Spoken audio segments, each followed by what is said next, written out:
My name is Sri Rekha from Excel Study Circle. So, welcome back to our channel, and this will be our fourth session of the chapter Matter in Our Surroundings from grade 9 CBSE textbook. All right. So, this will be the last session regarding the topic evaporation from this chapter. So, from today, we'll be winding up this session. And in the next session, we'll be doing the text back questions and the important questions regarding the same chapter. Okay. So I hope you have already watched the previous 3 sessions. So please, you can find the link in the description. So let's have a quick recall on this particular chapter. First, we have learned regarding matter. Any substance which is having its own mass, which is having its own volume, and which can be perceived by our senses can be considered to be a matter, right? So book, chair, air, everything can be considered as a matter. And matter is made up of very tiny particles, which is called as atoms. So atoms, they are the fundamental building blocks of all the matter that we see around. Then we have learned the characteristics of particles of matter. So particles of matter, they are continuously moving. Particles of matter, they attract each other. Particles of matter, they having force of attraction between them. So we have learned 3 characteristics of particles of matter. Then we have learned one important concept, which is called as diffusion. The intermixing of particles which happen on their own of 2 different states of matter, that is called as diffusion. And we have learned that temperature and diffusion, they are directly related or directly proportional, we can say.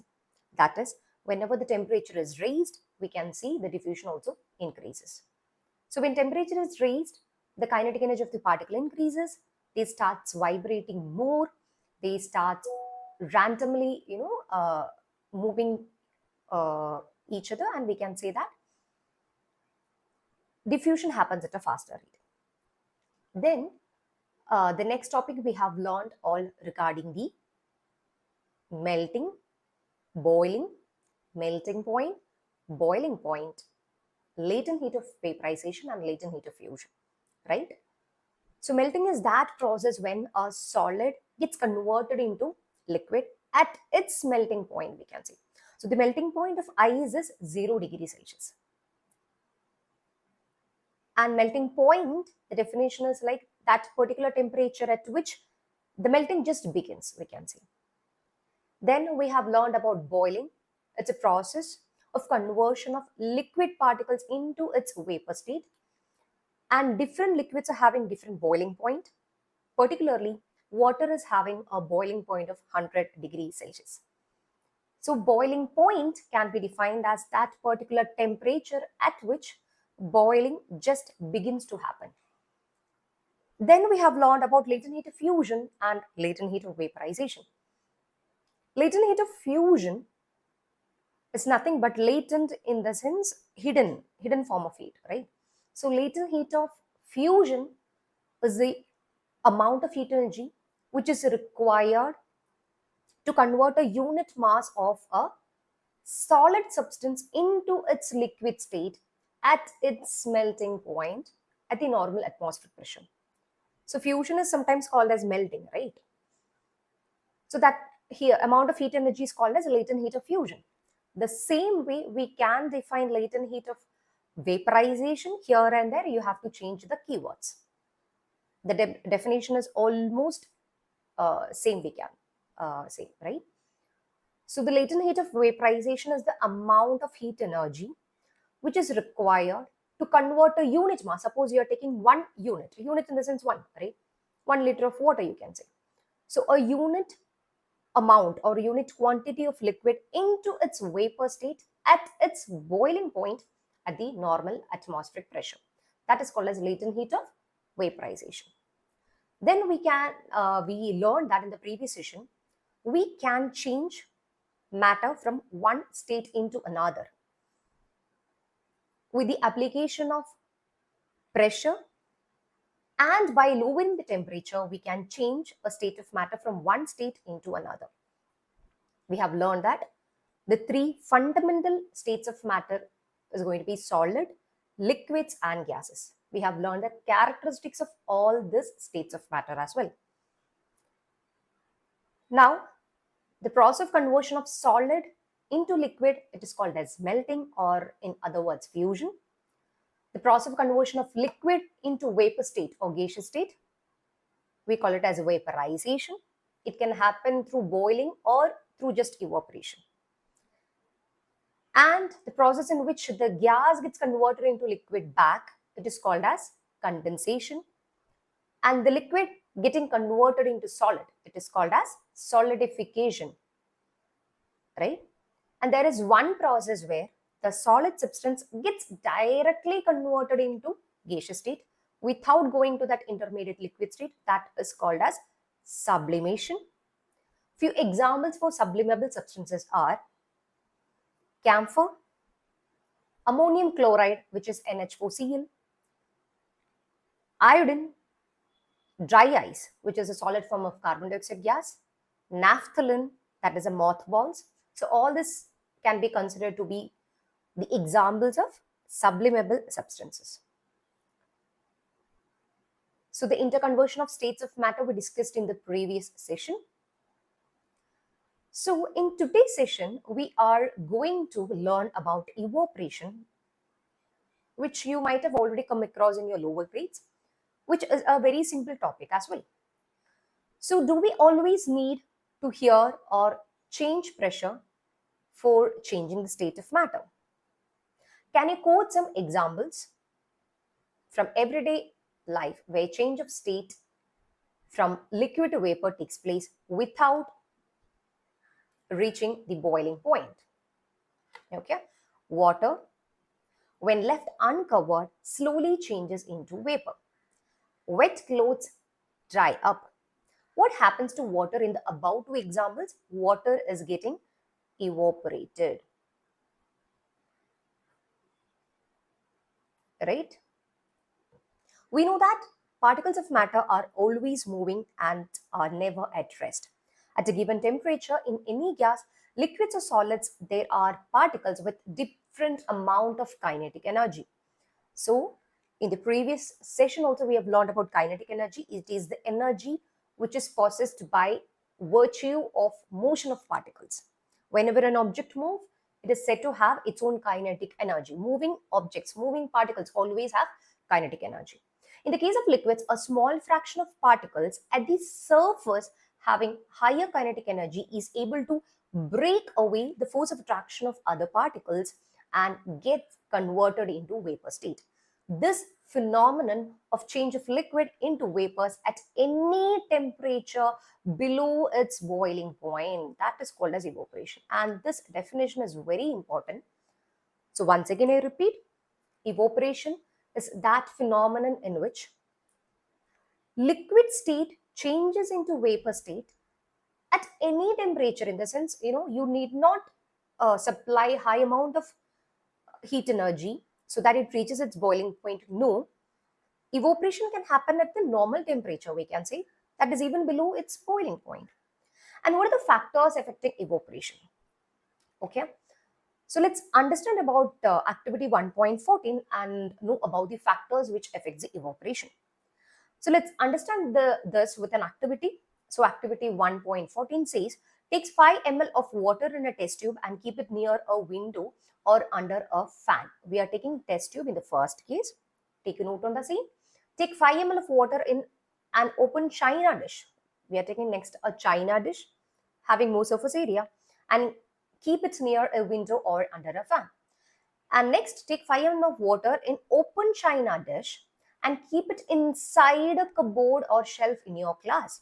Record the room temperature, record the time or days taken for the evaporation process in the above cases. Repeat the above 3 steps of activity on a rainy day and record your observations. What do you infer about the effect of temperature, surface area, wind velocity, which is speed on evaporation? So let's come back to the activity one by one. First, they have taken a test tube. We know that the test tube is somewhat, having a shape like this. And if you are, filling water into this, the surface area is less in the case of test tube. But at the same time, if you're taking a china dish, which is more broader, which is having more surface area. So the liquid particles at the surface, they are having more, chances to get evaporated into its vapor state. And already we are, keeping it near the window. Definitely, the sunlight can come. We can say that evaporation can happen at a faster rate. Even though if we are keeping it under fan, with the help of the wind, with the help of the wind speed, more evaporation can take place, right? But in the third case, they are keeping it inside a cupboard or shelf. We may not expect the same rate of evaporation there. Why? Because in shelf or cupboard, there is no chance of entering the sunlight or the wind to get into it or inside it. So we can say that evaporation will be somewhat lesser in that case. So altogether, we understood that there are certain factors which affect the evaporation rate. The first one is the surface area. The more the surface area, more particles will get enough chance to get evaporated. That is the first thing. And the second thing, wind speed. More is the wind speed, definitely evaporation can happen at a faster rate. And temperature, that's another factor. When the temperature is more, you can think of making your clothes getting dried up, right? So on a hot sunny day, it will be very easy for you to make your clothes get dried. Why? Because more the temperature, more the particles will be having that enough kinetic energy to break that force of attraction and just get converted into vapor state. So that time we can say that temperature is also affecting the evaporation rate. And humidity is another factor. So humidity is the amount of water vapor which is already present in the air. So more the amount of water vapor which is already present in the air, if the atmosphere is so humid, evaporation cannot happen at a faster rate. So humidity and rate of evaporation, they are inversely related. I hope this is clear with everyone. All right. So listen, we know that evaporation is a surface phenomenon. The surface particles are quickly getting evaporated. If the surface area is increased, the rate of evaporation increase. So surface area and evaporation, they are directly related. Take a note on the same. For example, while putting clothes for drying up, we spread them out. We spread it very neatly that all the particles are getting chance to get evaporated very soon. If you make all the clothes, in a clumsy manner, putting all together it, we cannot expect the, the portion inside will get evaporated. Definitely there will be some amount of water inside that part of the cloth, right? And increase of temperature, that is another factor. So surface area is one factor. Temperature is another factor. With the increase of temperature, more number of particles get enough kinetic energy to go into the vapor state. And next is a decrease in humidity. Humidity is the amount of water vapor which is present in the air. The air around us cannot hold more than a definite amount of water vapor at a given particular temperature. If the amount of water in the air is already high, the rate of evaporation decreases. So humidity and evaporation only, they are inversely related. All the other factors, they are directly related. And the last one is all about the wind speed. It's a common observation that clothes dry faster on a windy day. With the increase in wind speed, the particles of water vapor move away with the wind, decreasing the amount of water vapor in the surrounding.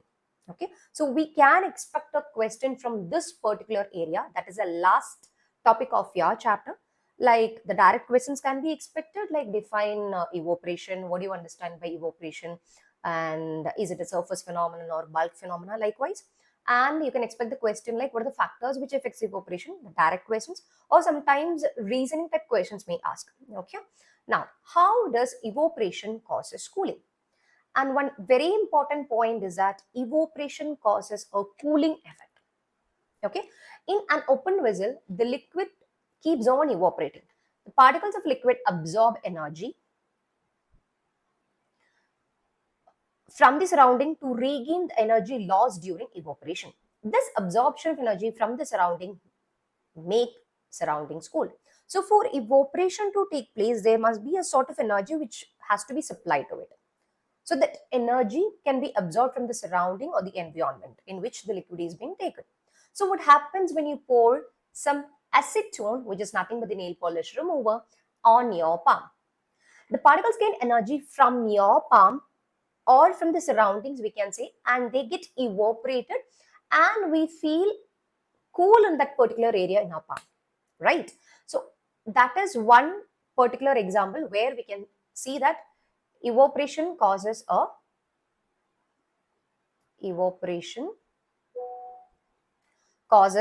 cooling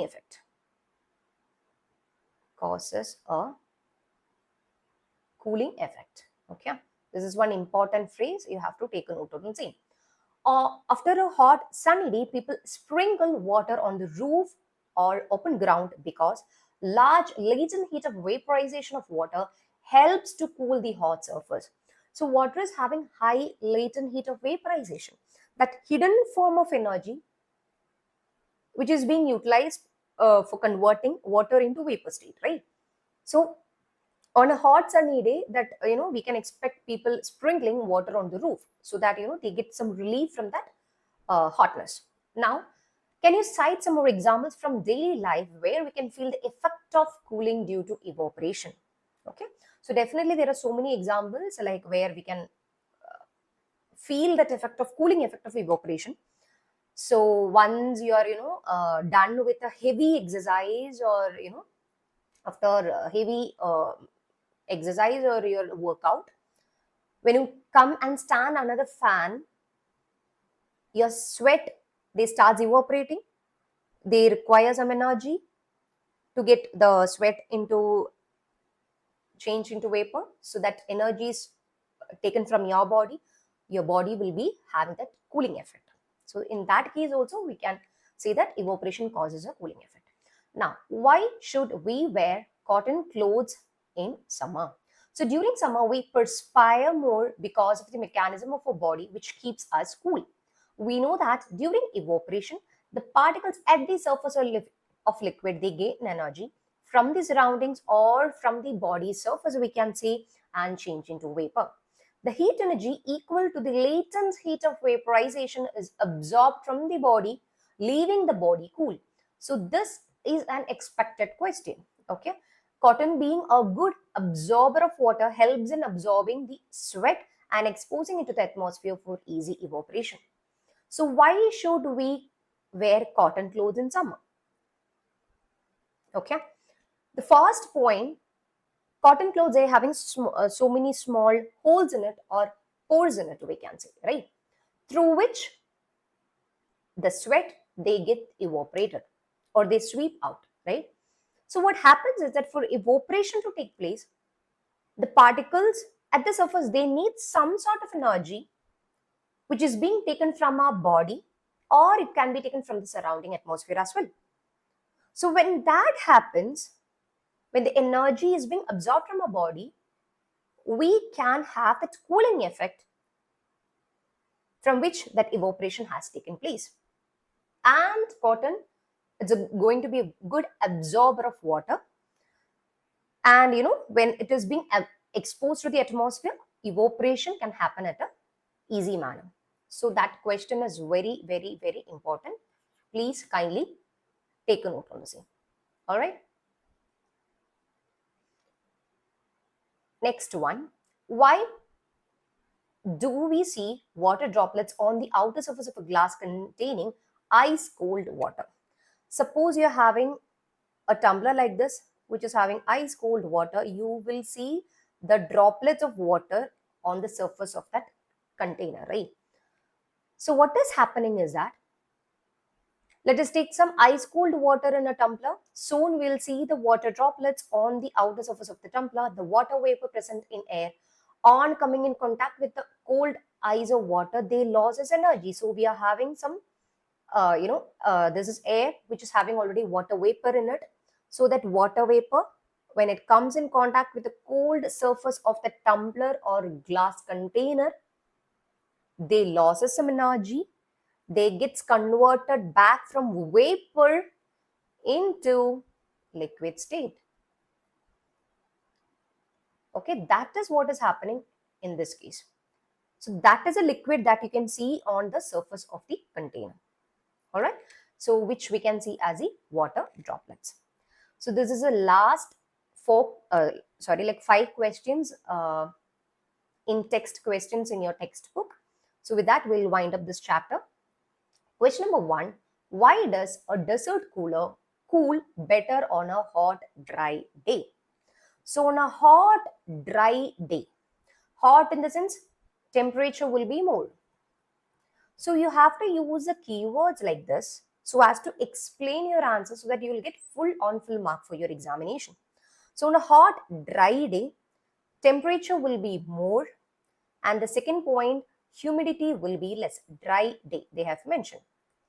Okay, what happens is that more the temperature, less the humidity, evaporation can happen at a faster rate.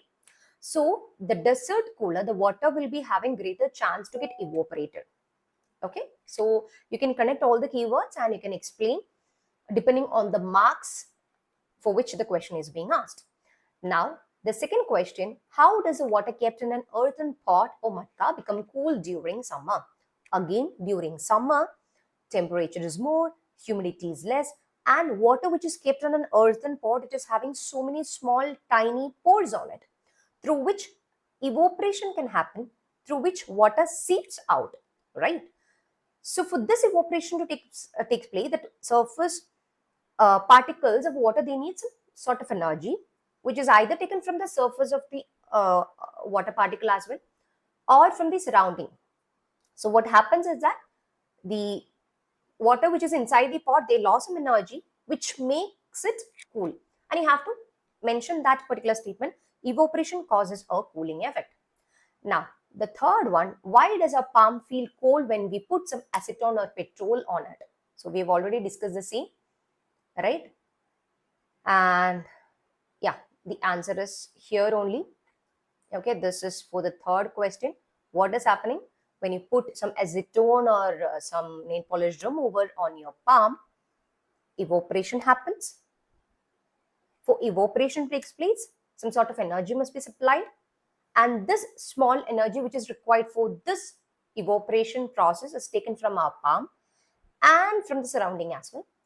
So evaporation causes a cooling effect, so our palm feel cold. Now, for the fourth question, why are we able to sip hot tea or milk faster from a saucer rather from a cup? So you have to include the term as surface area over here. Okay, so in the case of saucer, what happens is more the surface area, more particles will be having enough chance to get evaporated soon. So more the evaporation, the milk or the hot liquid, whatever we have taken in that saucer, it will be at an optimum temperature so that we can easily sip it. Now, the last and final question of this chapter, what type of clothes should we wear in summer? The answer is already here, the fifth answer. Light weighted clothes, light shades, light colors, white is preferably better, and we have to wear cotton clothes. Cotton clothes are having so many small pores in it, and we have understood that evaporation can happen through that small tiny holes, and cotton being a very good absorber of water, it absorbs the sweat easily and it is being exposed to the atmosphere. Evaporation takes place and will have that cooling effect. So I hope all the content of this particular chapter is very much thorough to you. So in the next session, we'll have the extra questions being discussed. So if there is any sort of doubts or confusion regarding any topic, please comment below. We'll have a doubt resolution session in which we can discuss about the doubts. So thank you so much for watching. That's all for today's session. Thank you.